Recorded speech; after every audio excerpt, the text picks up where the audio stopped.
अब हम डिस्कस करते हैं Saha ionization formula. Okay,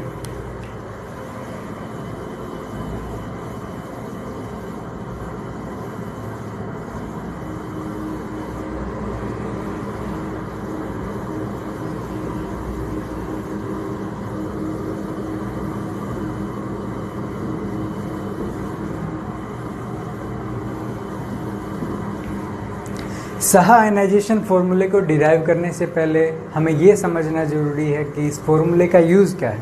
okay, सो अगर हम स्टार्स के बारे में अगर सोचें, देन स्टार्स के अंदर क्या होता है कि जो आपका टेम्परेचर है वो बहुत हाई होता है और प्रेशर भी बहुत ज़्यादा होता है। ओके, उसकी वजह से जो स्टार के एटम्स हैं, ओके, वो क्या है, आयनाइज कंडीशन में मिलते हैं। ओके, और आयनाइज कंडीशन में मिलने के साथ साथ उनके अंदर एक dynamic, you can say equilibrium होता है आपके, कि जो एटम है वो प्रोड्यूस करेगा इलेक्ट्रॉन्स प्लस आपका आयोनाइज एटम।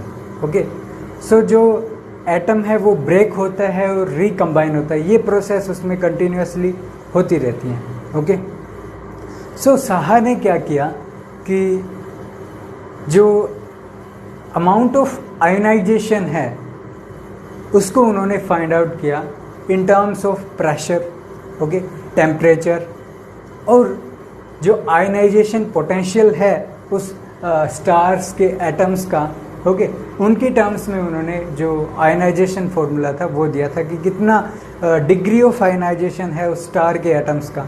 ओके, सो इसके अंदर साहा ने कई अजम्पशंस अज्यूम किए थे।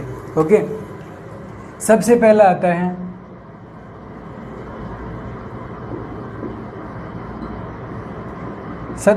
है कि आपकी सिंगल आयोनाइजेशन स्टेट होना चाहिए।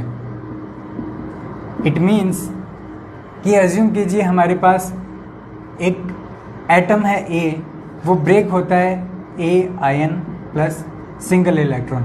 इट मीन्स जो एटम है उसमें से एक सिंगल इलेक्ट्रॉन ही बाहर निकलना चाहिए, ज़्यादा नहीं होना चाहिए, सिंगल आयोनाइजेशन होना चाहिए।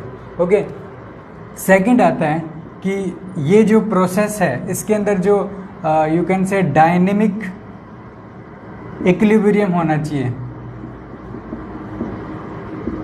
ओके, इस प्रोसेस के अंदर आपका डायनेमिक इक्विलिब्रियम जरूर होना चाहिए। और थर्ड आता है कि जो आपका न्यूक्लियर स्पिन है, बिकॉज नॉर्मली क्या होता है कि जो टेम्परेचर और प्रेशर, जो एक्सट्रीम कंडीशंस हैं, वो ना सिर्फ आपके जो इलेक्ट्रॉन्स हैं उनको, बल्कि आपके जो न्यूक्लियर स्पिन है उसको भी अफेक्ट कर सकता है। बट जो साहा ने अज्यूम किया था कि इसका जो न्यूक्लियर स्पिन का जो कंट्रीब्यूशन है, ओके, वो आपका होना चाहिए नेग्लिजिबल। ओके, इट मीन्स उसके अंदर न्यूक्लियर स्पिन का कोई भी कंट्रीब्यूशन नहीं होना चाहिए। ओके, सो इस तरीके से ये तीन अजम्पशंस उन्होंने अज्यूम किए थे। अगर हम इस रिएक्शन को अगर एक you can say ideal gas equation के सिमिलरली अगर इसको कंसिडर करें, यहाँ पर दो टर्म्स आती हैं आपकी। पहला आता है आपका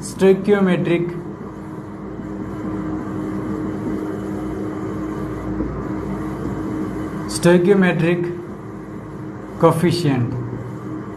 ओके, सेकंड आता है आपका केमिकल पोटेंशियल।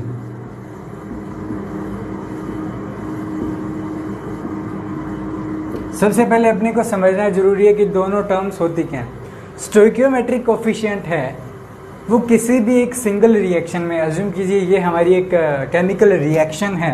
ओके, इसके अंदर यहाँ पर कितने एटम्स, कितने आयंस और कितने इलेक्ट्रॉन्स एक तरीके से भाग ले रहे हैं रिएक्शन में, कितने नंबर ऑफ है उनका, वो चीज़ होती है, वो आपका स्टोइकियोमेट्रिक कोफिशिएंट होता है। ओके, वैसे एक केमिस्ट्री का पार्ट है। ओके, नेक्स्ट है आपका केमिकल पोटेंशियल। सो केमिकल पोटेंशियल एक तरीके से डिपेंड करता है on the property of atoms, कि हमने कौन सा एटम यहाँ पर लिया है। ओके, केमिकल पोटेंशियल नॉर्मली होता है कि वो रिएक्शन में कितना कंट्रीब्यूट कर रहा है, इट मीन्स वो रिएक्शन को कितना यू कैन से पॉसिबल कर रहा है, वो चीज़ होती है, वो जो अमाउंट है एक तरीके से आप कह सकते हो, जो क्वांटिटी है वो केमिकल पोटेंशियल होती है एक तरीके से। ओके, इसमें ज़्यादा डिटेल में नहीं जाएंगे केमिकल पोटेंशियल के, सिर्फ यही जानना जरूरी है केमिकल पोटेंशियल होता क्या है और स्टोइकियोमेट्रिक कोफिशिएंट क्या होता है। ओके, और एक किसी भी केमिकल रिएक्शन के लिए ये ज़रूरी पॉइंट होता है कि जो आपका यू कैन से रिएक्टेंट और प्रोडक्ट है, जो रिएक्टेंट ओके और जो प्रोडक्ट है उसके अंदर जो इक्विलिब्रियम है, उस कंडीशन में आपके स्टोइकियोमेट्रिक कोफिशिएंट अज्यूम कीजिए कि ये आपका S से रिप्रेजेंट करते हैं, S इंटू इसको म्यू से अगर रिप्रेजेंट करते हैं, ओके, ये आपका इक्वल होता है प्रोडक्ट के सम के। तो यहाँ पर अगर मैं देखूँ देन यहाँ पर एटम के लिए अगर एज्यूम करता हूँ देन प्लस हो जाता है आपका S ion mu ion plus S electron mu electron. It means overall मैं क्या कह सकता हूँ कि जो आपका समेशन स्टोइकियोमेट्रिक कोफिशिएंट इनटू जो केमिकल पोटेंशियल है वो इज इक्वल टू होता है 0। ये एक केमिकल रिएक्शन के लिए एक तरीके से कंडीशन होती है। ओके, एक हमने मैक्सवेल बोल्ट्जमान स्टैटिस्टिक्स की हेल्प से एन पार्टिकल आइडियल गैस के लिए हमने पार्टीशन फंक्शन फाइंड आउट किया था। ओके, और उस पार्टीशन फंक्शन की जो वैल्यू है वो Zn इज इक्वल टू होती है आपकी v to the power n। Okay, इधर होता है m kBt डिवाइडेड बाई आपका होता है 2 पाई h बार स्क्वायर, इसकी पावर हो जाती है 3n डिवाइडेड बाई 2। ओके, अगर इसके अंदर नेचुरल लॉग लेते हैं दोनों साइड, जो ln Zn है वो इज इक्वल टू आपका हो जाता है n, अगर मैं बाहर ले लेता हूँ ln v, ओके, प्लस यहाँ से हो जाता है 3/2 और ln kBt। ओके, देन जो बाकी बची हुई टर्म है उसको मैं लिख देता हूँ plus 3/2 ln of m divided by 2 pi h bar square. Okay, so एक तरीके से ये आपका ln z होता है। ओके, अगर जो म्यू की वैल्यू है, ओके, ओनली मैं ट्रांसलेशनल मोशन की बात करूं बिकॉज ये ट्रांसलेशनल मोशन के अंदर ही आपका पार्टीशन फंक्शन आया था, इसमें हमने रोटेशन वगैरह को इंक्लूड नहीं किया था, रोटेशन और वाइब्रेशन आपके रह जाते हैं। ओके, देन अगर यहाँ से मैं अगर आपका केमिकल पोटेंशियल अगर फाइंड आउट करूँ देन उसकी वैल्यू जो है वो होती है आपकी कि del divided by del N, okay, minus n kBt ln z। अगर इसको मैं करता हूँ देन इसकी वैल्यू हो जाती है minus kBt ln z। Okay, then हमें मिलता है यहाँ से म्यू इज इक्वल टू यहाँ से minus kBt, okay, ln z। अब z की वैल्यू यहाँ से यहाँ पर वॉल्यूम रह जाता है और ये n हमने यहाँ पर हमने कैंसिल आउट कर दिया था कि डेरिवेटिव करते हैं तब n आपका कट हो जाता है। ओके, देन यहाँ से अपने पास बचता है v m kBt, या फिर आप इसको अलग अलग लिख दीजिए m divided by 2 pi h bar square, इसका पावर 3/2। ओके, और आपका हो जाता है kBt 3/2। ओके, अब हम एज्यूम करते हैं कि इसके अंदर ना सिर्फ ट्रांसलेशनल मोशन है जबकि वाइब्रेशनल और आपका रोटेशनल मोशन भी है। देन यहाँ पर हम इसके अंदर जो पार्टीशन फंक्शन एज्यूम कर देते हैं कॉम्प्लेक्स पार्टीशन फंक्शन होगा z। ओके, अगर यहाँ से चेक करूँ देन मेरा क्या होता है pv इज इक्वल टू क्या होता है pv is equal to nRT। Okay, और ये इज इक्वल टू हो जाता है आपका kBt के। ओके, देन इसकी वैल्यू अगर मैं यहाँ पर पुट करता हूँ देन मेरे को कितना मिलता है यहाँ से वैल्यू पुट करते हैं अपन, देन V क्या हो जाता है, KBT डिवाइडेड बाई, ऊपर नीचे एक बार V का मल्टीप्लाई कर देते हैं, P का ऊपर नीचे मल्टीप्लाई, P यहाँ पर आ जाता है। ओके, PV की वैल्यू जो आती है KBT। ओके, देन अपन क्या लिख सकते हैं कि जो PV यहाँ से कट करके अपन KBT यहाँ पर +1 करेंगे, देन ये कितना हो जाएगा, 5 डिवाइडेड बाई 2। ओके, अब हम इसके अंदर नेचुरल लॉग लेते हैं। नेचुरल लॉग के आप इसको सॉल्व करते हैं, mu is equal to minus KBT ln, और यहाँ से अगर P वाली टर्म को मैं बाहर निकालता हूँ एक तरीके से, देन मेरे पास आ जाता है m divided by 2 pi h bar square 3/2। Okay, और इसके अंदर मल्टीप्लाई में है आपका KBT to the power 5/2 ZT। Okay, और यहाँ पर KBT है, देन ये हो जाता है आपका माइनस KBT, और यहाँ पे डिवाइड में P, इट मीन्स ये आपका साइन प्लस हो जाता है। ओके, KBT ln हो जाता है आपका P।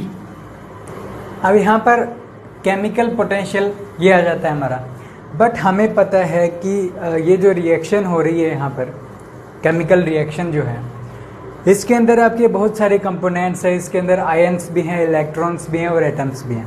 ओके, और उसकी वजह से जो हर कंपोनेंट है उसका म्यू अलग अलग होना चाहिए। अज्यूम करते हैं कि kth जो कंपोनेंट है, हमने बस इसको सिंबलाइज किया एक तरीके से कि म्यू k जो है, अब यहाँ पर कौन कौन सी क्वांटिटी चेंज हो सकती है, मास चेंज हो सकता है, इलेक्ट्रॉन का अलग होगा, एटम का अलग होगा सबके लिए। ओके, और पार्टीशन फंक्शन हो सकता है सबका अलग हो, यहाँ पर प्रेशर अलग अलग हो, बिकॉज इलेक्ट्रॉन अमाउंट आपका वैसे है तो इक्वल आयंस के, बट जो प्रेशर होगा वो आपका अलग अलग होगा हर कंपोनेंट के लिए।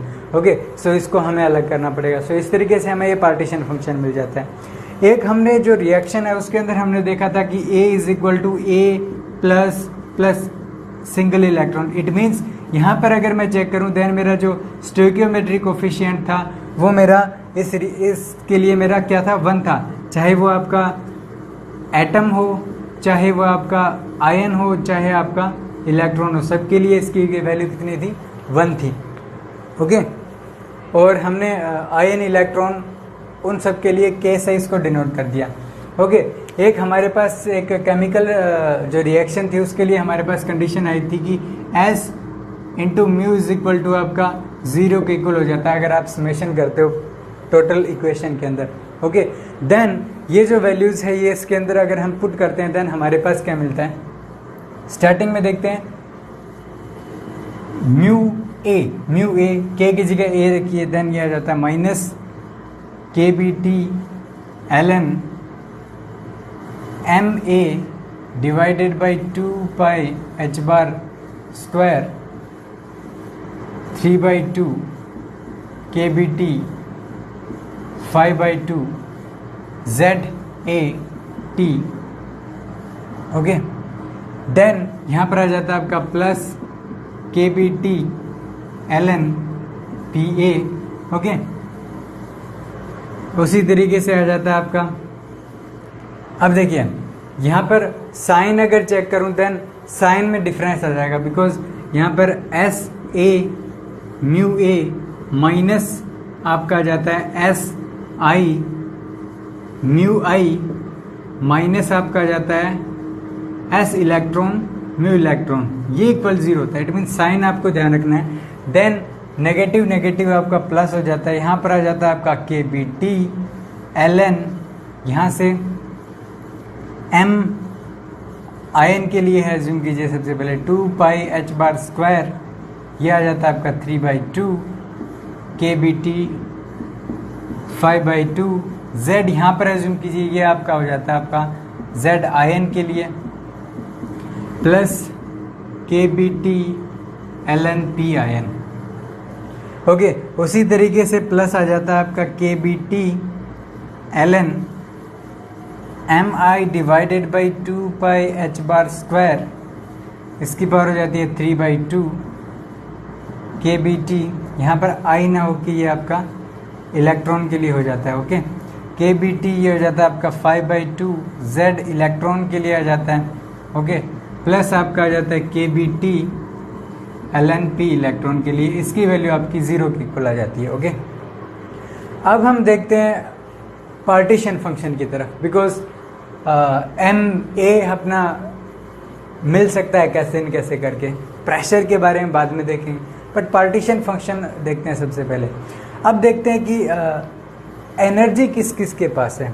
यहाँ पर अगर मैं चेक करूँ, देन एटम के पास कोई एनर्जी नहीं है। ओके, देन नेक्स्ट अगर मैं चलता हूँ, अज्यूम कीजिए इलेक्ट्रॉन का जो काइनेटिक एनर्जी है वो 0 है। ओके, इट मीन्स इलेक्ट्रॉन के पास कोई एनर्जी नहीं है फिलहाल, बट जो आयन है उसके पास एनर्जी ज़रूर है, आयनाइजेशन एनर्जी। ओके, अज्यूम कीजिए कि जो आयोनाइजेशन जो एनर्जी है वो आपकी E है। ओके, देन अगर आप पार्टीशन फंक्शन अगर आप देखो, देन इलेक्ट्रॉन के लिए तो क्या हो जाता है, जो कॉम्प्लेक्स पार्टीशन फंक्शन है वो ZE हो जाता है। अज्यूम कीजिए कि ये रियल क्वांटिटी एक तरीके से इलेक्ट्रॉन के लिए।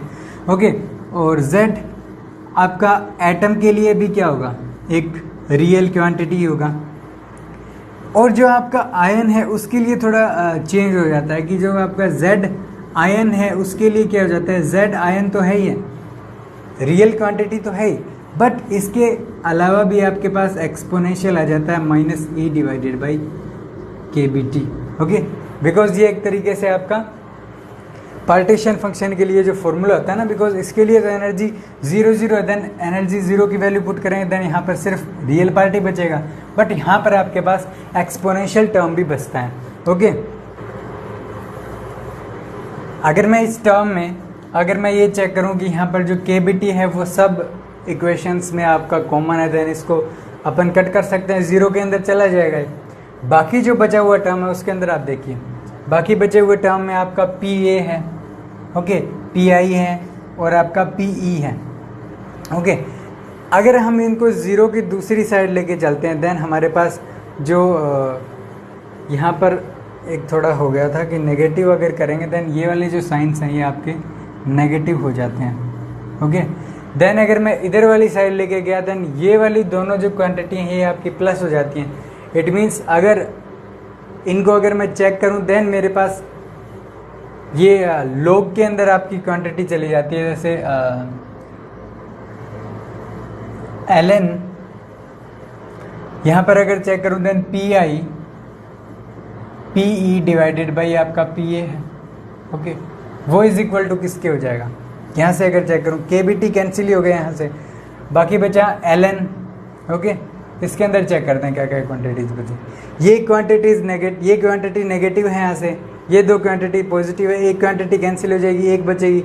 इट मीन्स यहाँ से कौन कौन सी टर्म बची, m, एक बार m को आप अलग रखिए, बिकॉज m तो है वो इज इक्वल टू कितना हो जाएगा, आप अगर क्वांटिटीज लेके चलते हो, then ME divided by MA, इसका पावर आपका कितना है 3/2। ओके, अब ये वाला जो क्वांटिटी है ये आपका आ जाता है इनटू 1 डिवाइडेड बाई आपका 2πh²। अगर h² को मैं h² से रिप्लेस कर देता हूँ, देन ये जो क्वांटिटी है 2π मेरा ऊपर चला जाता है, बिकॉज h बार जो है वो h डिवाइडेड बाई 2π होता है। ओके, देन इसकी वैल्यू को अगर रिप्लेस करते हैं, देन 2π डिवाइडेड बाई h² आ जाता है। अज्यूम करते हैं हम यूनिट मोल की बात कर रहे हैं। ओके, देन अगर हम इसको एक तरीके से मोलिकुलर मास में अगर चेंज करना चाहें, देन हमें यहाँ पर एवोगैड्रो नंबर का डिवाइड करना पड़ेगा, और ये जो क्वांटिटी है ये आपकी कैपिटल M से अगर हम मोलिकुलर मास को रिप्रेजेंट करते हैं, ओके, कैपिटल M से। ओके, सो इस तरीके से हो जाता है। इसकी पावर कितनी हो जाती है आपकी 3/2। ओके, बाकी कौन सा टर्म बचा, KBT तो 5/2। ओके, देन आपका Z बचा, Z electron, ZI divided by आपका Z एटम, इसका पावर कितना हो जाता है आपका पावर नहीं, ये एज इट इज रहता है। ओके, नेक्स्ट कौन सा टर्म बचेगा? नेक्स्ट, बिकॉज ये वाला इमेजिनरी पार्ट था ना, एक्सपोनेंशियल टर्म हो रहेगा साथ में, exponential minus E divided by आपका हो जाता है KBT।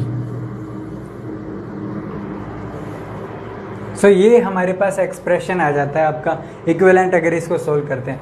अगर हम अपन ध्यान से चेक करें देन दोनों तरफ अपन लोग भी हटा सकते हैं। हमने दोनों तरफ अगर लोग हटा दिया, एंटी लोग ले लेते हैं, देन हमारे पास ये क्वांटिटी बचती है। ओके,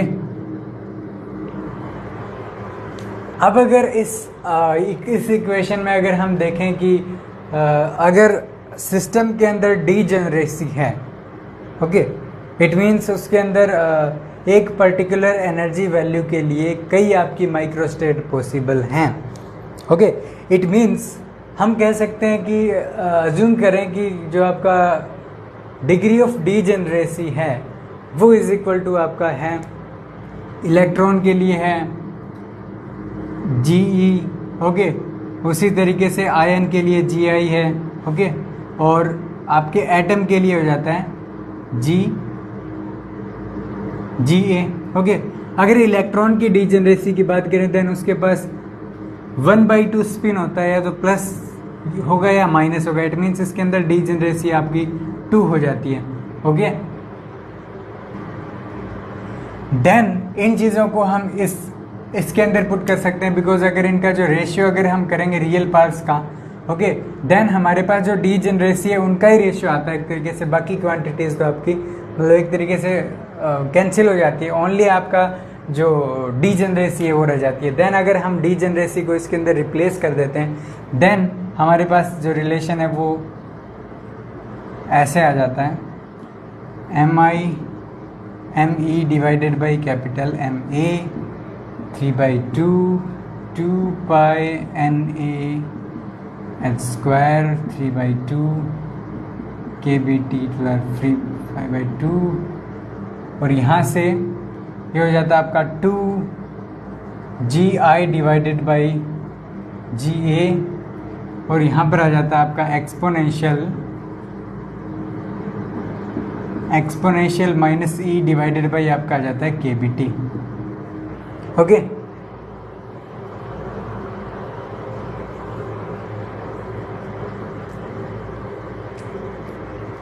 अब हम बात करते हैं आपके Dalton's principle of partial pressure. Okay okay, so Dalton ने क्या बोला? डाल्टन ने बोला कि अगर आपके पास एक गैस मिक्सचर है जिसके अंदर अज्यूम कीजिए आपके पास AIE, मैं इसको रिप्रेजेंट कर रहा हूँ एटम, आयन और इलेक्ट्रॉन को, ओके, देन ये जो प्रेशर प्रोड्यूस होगा इसके अंदर टोटल, वो आपका इक्वल होता है, जो टोटल प्रेशर है वो इज इक्वल टू होता है पार्शियल प्रेशर हर कंपोनेंट का। ओके, अब ये पार्शियल प्रेशर क्या होता है?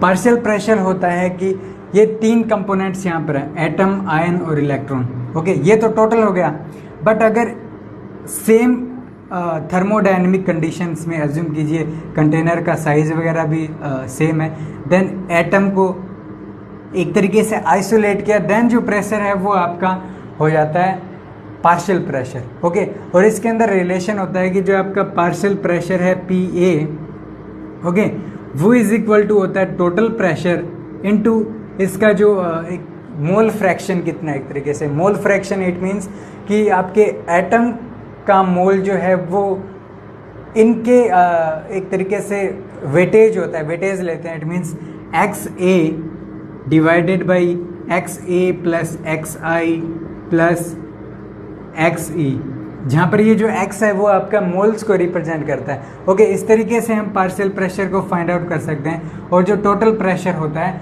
वो आपके सब का सम होता है। ओके, सो अगर हम एक स्टार की बात करें, नॉर्मली स्टार एक तरीके से आयोनाइजेशन उसके अंदर होता है, बट कोई भी रिएक्शन है वो आपका एक तरीके से न्यूट्रल होता है, उस पर कोई चार्ज नहीं होता किसी रिएक्शन पे, जो हमने अभी रिएक्शन चेक किया था।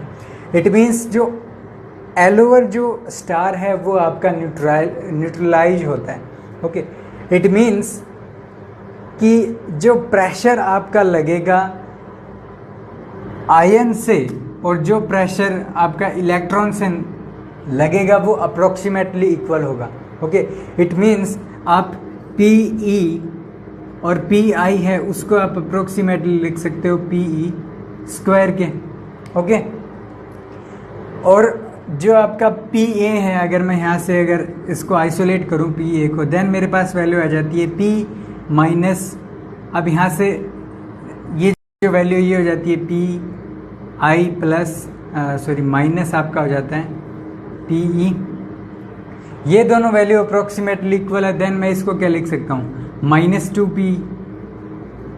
ओके, अगर मैं इन दोनों वैल्यूज़ को इक्वेशन में पुट करता हूँ देन मेरे को क्या मिलता है, यहाँ से मेरे को मिलता है PE स्क्वायर डिवाइडेड बाई आपका हो जाता है P माइनस 2PE। अगर मैं इक्वेशन में अगर ऊपर नीचे मैं डिवाइड कर दूँ P का, ओके, देन यहाँ पे हो जाता है आपका 1, यहाँ पे आपका 1, यहाँ पे आपका हो जाता है PE। यहाँ पे अगर डिवाइड करूँगा P का डिवाइड करना है, यहाँ पे अगर मैं करूँगा देन मेरे पास क्या जाएगा P। और अगर मैं एक P का अलग से मल्टीप्लाई करके इसको कुछ इस तरीके से अगर लिख देता हूँ, ओके, और ये एक तरीके से, ओके, सो ये वाली क्वांटिटी को अगर मैं यहाँ से अगर कंपेयर करता हूँ देन मेरे पास मिलता है कि जो आपका PE डिवाइडेड बाई P है वो आपका XE के इक्वल होता है। इट मीन्स कितना आपका जो फ्रैक्शन है, एक तरीके से मोल्स फ्रैक्शन कितना है, ओके, वो कितना है, वो आपका X से रिप्रेजेंट अगर मैं करूँ देन मेरे पास जो वैल्यू है वो इज इक्वल हो जाती है P, okay, X square divided by आपका हो जाता है 1 माइनस 2X। ओके, अगर मैं जो P क्वांटिटी है इसका अगर डिवाइड कर देता हूँ देन मेरे पास मिलता है कि X स्क्वायर डिवाइडेड बाई आपका 1 माइनस 2X है वो इज इक्वल टू हो जाता है आपका capital MI capital ME divided by MA 3/2 2 pi NaH square 3/2 KBT 5/2 और यहाँ से आ जाता है 2GI डिवाइडेड बाई आपका GA और यहाँ पर एक्सपोनेंशियल का टर्म रह जाता है एक्सपोनेंशियल -E डिवाइडेड बाई आपका आ जाता है KBT। ओके, सो ये एक तरीके से आपका एक रिलेशन आ जाता है, इसको बोलते हैं Saha ionization formula.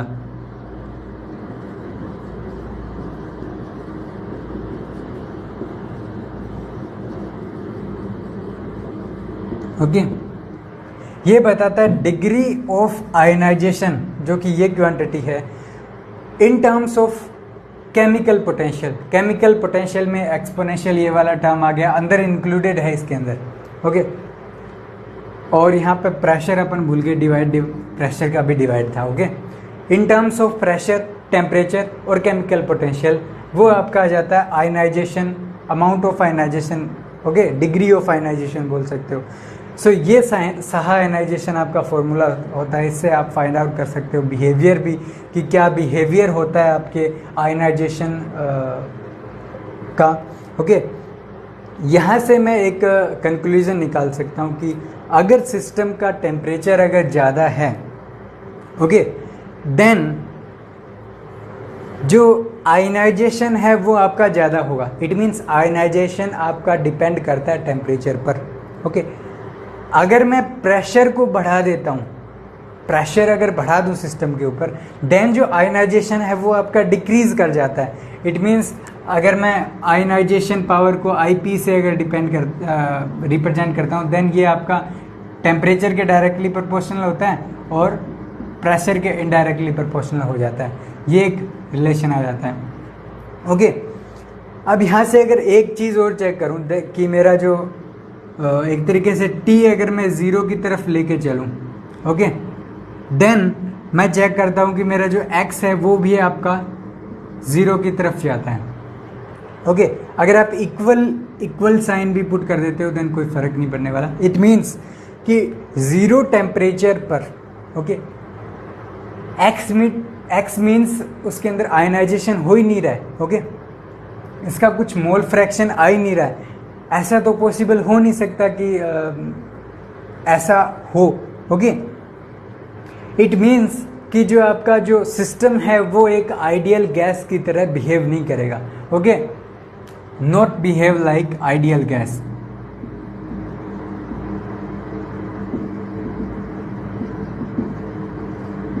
Okay, so यहाँ से 2-3 इंपॉर्टेंट पॉइंट निकल के आए थे कि आपका जो आयनाइजेशन पावर है वो आपका डायरेक्टली प्रोपोर्शनल होता है टेम्परेचर के, इनडायरेक्टली प्रोपोर्शनल प्रेशर के, और आपका 0 केल्विन टेम्परेचर पर जो आपका सिस्टम है वो आपका एक आइडियल गैस की तरह बिहेव नहीं करता है। ओके, अब हम चेक करते हैं साहा आयनाइजेशन जो फॉर्मूला है उसके यूज़ क्या है।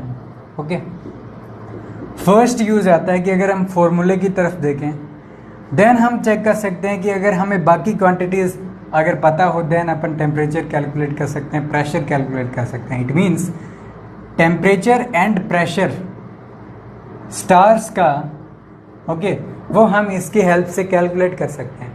सेकंड आता है कि जो स्पेक्ट्रम है स्टार्स का, ओके, जो फ्लेम्स होती हैं उनका जो एक तरीके से जो स्पेक्ट्रम आता है उसको हम ये जो डिग्री ऑफ आयनाइजेशन है इसकी हेल्प से हम उसको एक तरीके से बना सकते हैं। ओके, और थर्ड आता है आपका क्लासिफिकेशन ऑफ स्टार्स।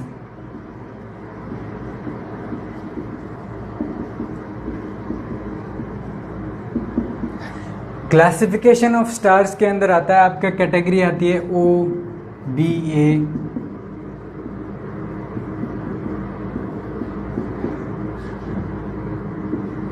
इस तरीके से आपकी अलग अलग कैटेगरी आती है O, B, A, F, G, K, M। ये आपका एक तरीके से टेम्परेचर के हिसाब से आपका एक तरीके से क्लासिफिकेशन होता है स्टार्स के। जो हमारा सन है वो एक तरीके से G स्टार है, इट मीन्स उस टेम्परेचर रेंज के अंदर आता है, तो इसीलिए हम टेम्परेचर के हिसाब से क्लासिफिकेशन कर सकते हैं स्टार्स का। ओके, ये एक तरीके से एस्ट्रोफिजिक्स का पार्ट है, इसको हम बाद में करेंगे। ओके, सो इट मीन्स ये 3-4 चीज़ें इंपॉर्टेंट चीज़ें जो साहा आयनाइजेशन फार्मूला से हम फाइंड आउट कर सकते हैं। ओके, इसके अंदर एक पॉइंट हो रहा था कि हम जो इलेक्ट्रिकल कंडक्टिविटी होती है वो भी फाइंड आउट कर सकते हैं किसी भी स्टार फ्लेम्स के अंदर। ओके, स्टार फ्लेम्स हैं उसके अंदर आपके इलेक्ट्रिकल जो आपकी कंडक्टिविटी होती है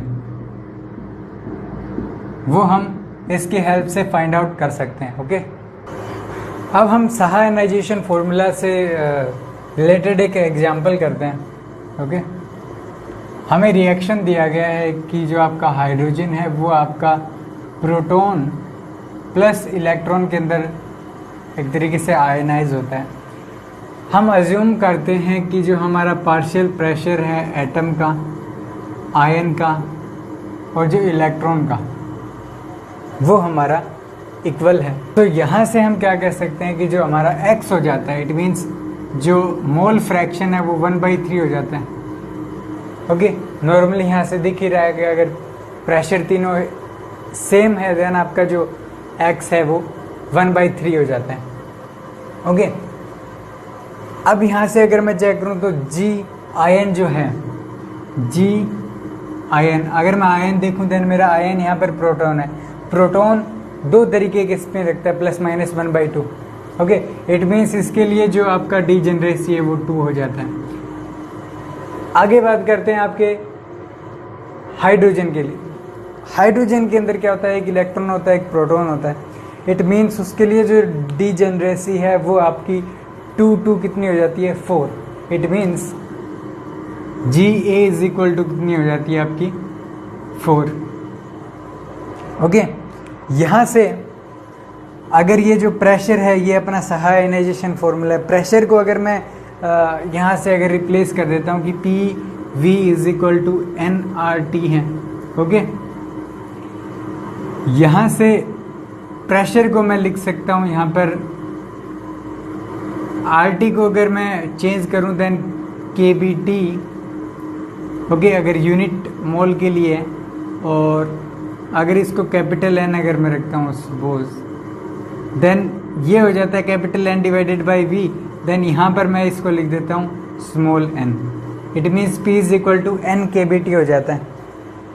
सो यहाँ से मैं क्या लिख सकता हूँ, पी इज इक्वल टू यहाँ पर एन के बी टी। और ये जो एन है ये आपका होता है नंबर डेंसिटी। नंबर डेंसिटी क्या होता है कि अपने पर यूनिट वॉल्यूम में कितने एटम्स हैं वो आपका नंबर डेंसिटी होता है, ओके। और हाइड्रोजन के लिए जो फर्स्ट आयनाइजेशन एनर्जी है वो इज इक्वल टू होता है -13.6 इलेक्ट्रॉन वोल्ट, ओके। देन यहाँ पर अगर चेक करें देन जी आई ये हो जाता है के बी टी के। और यहाँ से अगर मैं चेक करूँ देन अगर अपन वैल्यू पुट करता हूँ एक्स की 1 डिवाइडेड बाई 3, इसका square divided by 1 minus 2 1/3 is equal to इधर हो जाता है 2m E pi divided by आपका हो जाता है एच स्क्वायर 3/2। और यहाँ से अगर चेक करूँ देन के बी टी मेरा कितना हो जाता है 3/2 हो जाता है ना। तो यहाँ पर मैं इसको के बी टी भी लिख सकता हूँ अंदर के बी टी, और ये हो जाता है आपका टोटल 3/2, ओके। और यहाँ से 2 और यहाँ से ये हो जाता है आपका 4 और 2 इंटू 2 कितना हो जाता है 4। इट मीन्स ये वाला क्वांटिटी कैंसिल आउट और आगे बचता है आपका exponential minus E divided by. यहाँ पर जो एनर्जी की वैल्यू है यहाँ पर अपने को सिर्फ ये प्लस ही लेनी पड़ेगी बिकॉज माइनस साइन तो एक तरीके से पोटेंशियल एनर्जी को रिप्रेजेंट करता है ना। एनर्जी तो 13.6 ही है तो एनर्जी की वैल्यू यहाँ पर पुट करेंगे। सारी वैल्यूज कांस्टेंट है एक तरीके से, मास ऑफ इलेक्ट्रॉन के बी टी सारी क्वांटिटीज कांस्टेंट है, ओके। यहाँ से डिवाइड बाई एन भी था, ओके। एन को अगर मैं सेपरेट करता हूँ तो एन इज इक्वल टू यहाँ से देख करें देन ये हो जाता है 3 माइनस 2 1 देन 3 एंड ये हो जाता है N is equal to 3 2m E pi K B T इसका पावर 3/2 और एक्सपोनेंशियल आ जाता है माइनस ई डिवाइडेड बाई आपका के बी टी, ओके। अगर मैं सारी कांस्टेंट क्वांटिटीज़ की वैल्यू पुट करता हूँ दोनों साइड नेचुरल लॉग लेके देन मेरे को एक्सप्रेशन मिलता है। सो मुझे अगर मैं लॉग लेता हूँ दोनों साइड देन मेरे को ये वाली क्वांटिटी मिलती है, एक तरीके से एक इक्वेशन मिलता है, ओके। अगर मैं इस इक्वेशन को प्लॉट करता हूँ log n वाई एक्सिस में, ओके, और log t आपका एक्स एक्सिस में, देन मेरे को कुछ इस तरीके से कर्व मिलता है। अगर मैं इस कर्व में देखूं देन यहाँ पर आपका हाइड्रोजन जो एटम है वो लाई करता है और यहाँ पर जो आयनाइजेशन है वो आपका लाई करता है। इट मीन्स कि अगर मैं टेम्परेचर लो रखता हूँ, ओके, और जो मेरा डेंसिटी है एक तरीके से वो मैं हाई रखता हूँ, देन जो मेरा हाइड्रोजन एटम मेरे को मिलता है। इट मीन्स हाइड्रोजन एटम का जो डेंसिटी है वो मिलता है। अगर मेरा टेम्परेचर ज़्यादा हो जाता है और आपका जो डेंसिटी है वो कम हो जाता है देन आपको आयनाइजेशन स्टेट मिलेगी उस सिस्टम की, ओके। सो इस तरीके से आपका यहाँ पर नंबर डेंसिटी हमने इस जो प्रॉब्लम था इसका फाइंड आउट किया, ओके।